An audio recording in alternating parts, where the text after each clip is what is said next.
I think this is going to be one of my favorite episodes.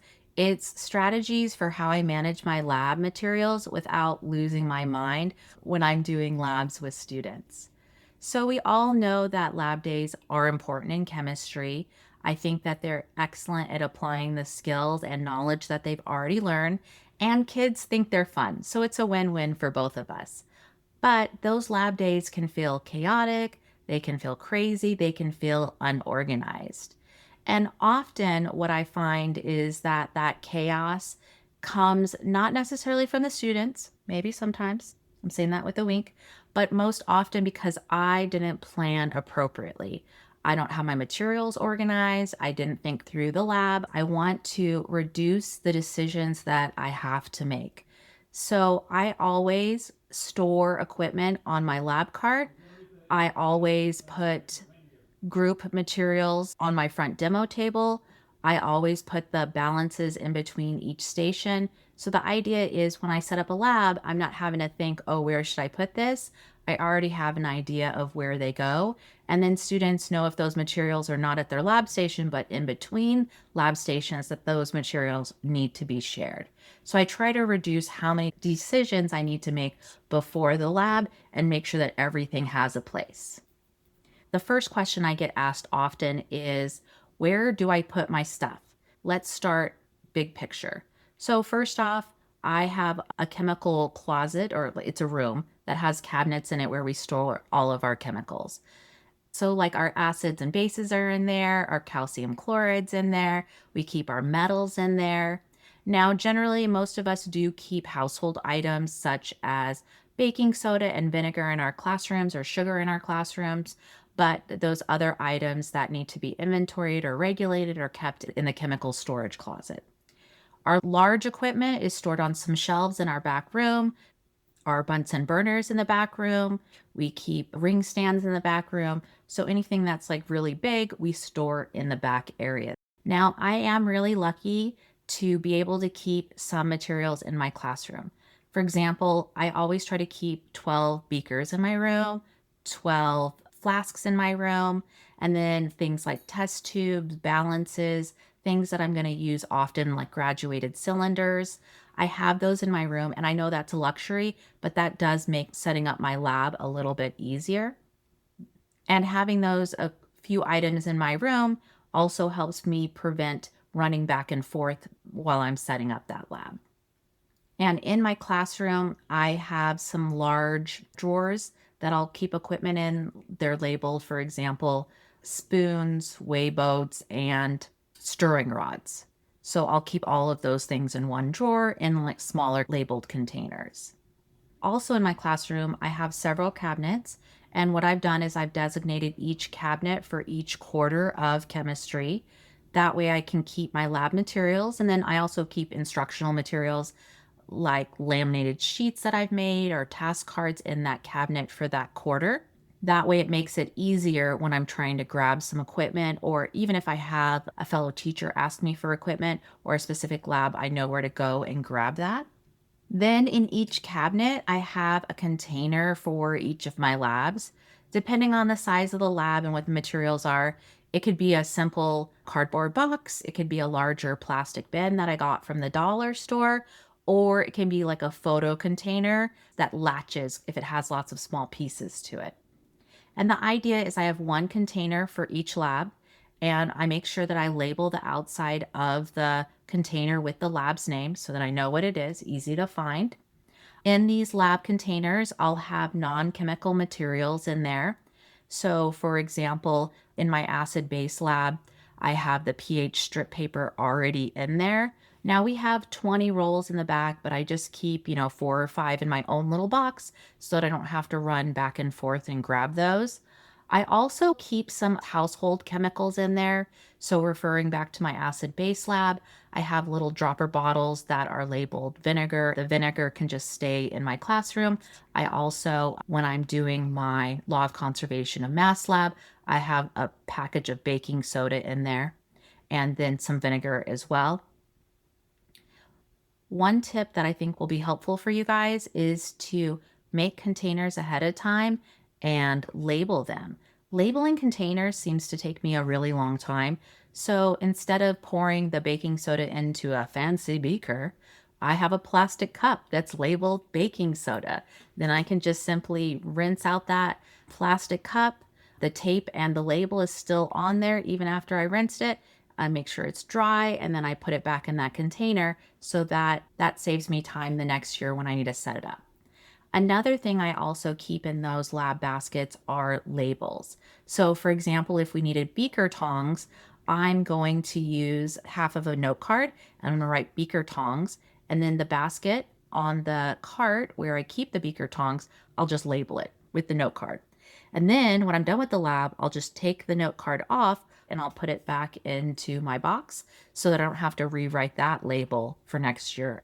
Now, one important thing that I have found over the years is that kids need help locating materials and they need the materials to be organized to prevent chaos.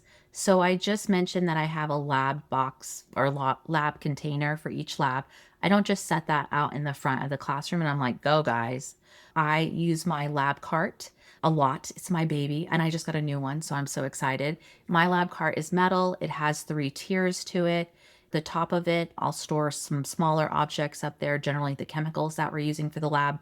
The second shelf of the cart is used for lab equipment. Again, I'm just using like little dollar store baskets where I'm putting those note card labels, so nothing fancy here. And then the bottom cart is either going to be more equipment or sometimes I would store like those additional materials down there, like the giant bottle of ethyl alcohol or more sucrose on that bottom shelf. And then if I don't want the kids to touch the bottom shelf, I put like a little note card there and I say, don't touch the third shelf for today's lab. The next question I get a lot is how do you make sure that the lab is getting cleaned up at the end of the period? Like, how do I hold the students accountable for cleaning up after themselves? So, generally, I just start off by doing a visual scan at the last few minutes of the class. So, as the lab is going on, I walk around the classroom.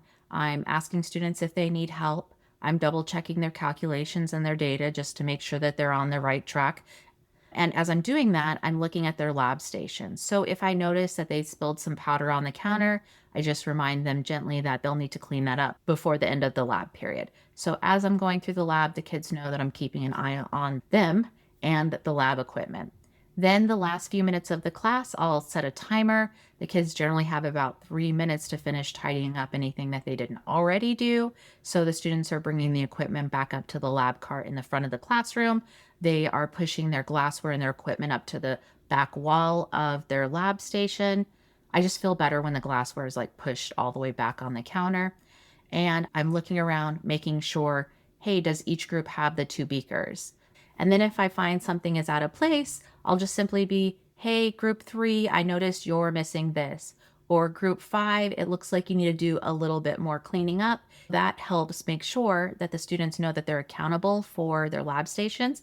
And then it prevents me from having to do all the cleaning and tidying between periods. Now, sometimes we're going to have challenging classes where they are breaking things or things turn up missing or they're not cleaning their glassware. That's a pet peeve of mine. And what I've done in that instance, instead of putting all the equipment on the lab cart, is I will make lab station boxes. And what they are just simple plastic letter tray boxes that I can use an expo marker and I'll just write their lab group number on it. And then each group has to check out their lab box from me at the beginning of class. And then they need to return it to me at the end of class. And then I can make sure that I'm getting back all the items and that they're clean. Then another thing that I do to improve accountability, if it's needed, is I will write down the name of the students who are at each lab station. So if I'm finding things written on the counters or things thrown in the sink particularly, I might ramp it up to this next level where I write their names down. If you're interested in looking at mine, I have it as part of my free lab day starter kit. I put it in the show notes, so just check that out if you want to. Now, I already discussed a little bit how I reset between classes, but one thing I didn't mention is that I always try to make up some backup solutions. So if I needed a specific amount of solution, I'm going to make maybe 1.5 times of that. I just am going to feel better that if there is a spill or I miscalculated, I would rather have more than I need than less. Also, things like magnesium strips, I'm going to cut those magnesium strips myself. One, to make sure that they're small enough, and I'd rather have strips of magnesium left over than again having to be scrambling to find more. And then I'll do the same thing with supplies like pH paper and litmus paper. As I mentioned, I do reset before that bell rings by making sure that all of the lab stations are put together. That visual scan does really help me make sure that we are ready to go for the next period. Now, one trick that I want to share with you that I really like is using aluminum foil on my lab cart. So on this aluminum foil, I'll use a Sharpie and I'll set down, for example, maybe my 6 containers of calcium chloride, and I'll put a circle or a box around it, and then I'll write CaCl2 on the outside. Or if this is where I want the vinegar dropper bottles to go, I'll put a rectangle and I'll put, vinegar bottles on the outside of it. Then they know where to specifically put that on that lab cart. And then when I'm doing my visual scan, it also helps to make sure, like, did I get back all of those vinegar bottles? Am I missing the pH paper? Did somebody take the magnesium strips back to their lab station? Because I can clearly see it's not where it's supposed to be on the cart. So again, I'm just taking aluminum foil, I'm lining the top of my cart with it and outlining where all of the materials go back. So I find that the more specific I am, the faster I can reset the classroom and the more organized the students are. Let me be honest with you guys. I've been teaching for 18 years now, and I still get a smidge of anxiety when I have a lab day. I really want them to go as smoothly as possible for me and be a great learning experience for my students. But I know when I get overwhelmed or feel like I'm getting too many questions, it can make me a little grumpy, a little short with my students, a little sarcastic, and that's not the teacher that I want to be. I want to be patient and kind and helpful. So by thinking through how I manage my materials, it really does help me be the teacher that I want to be. Using these systems really does help me protect my patients. It helps protect my energy throughout the day. It just really helps me make sure that my lab days are running smoothly so I can coach instead of react to bad situations. So if you feel like lab days are stressful for you, hopefully you can take one of these tips and use them. Remember, don't try to do everything at once, but maybe starting out with figuring out in your classroom where you want equipment to be. That would be a great step to start. Or when you do your next lab, saving your labels by either putting them in a little plastic baggie and putting it in your binder or your folder file, or creating a little lab container for yourself. And remember, if you're looking for a few additional tools to help make your lab days run smoother, please check out my Lab Day Starter Kit. Again, that link is in the show notes. As always, guys, keep inspiring, keep experimenting, and keep being awesome in your classrooms. I hope to see you next time.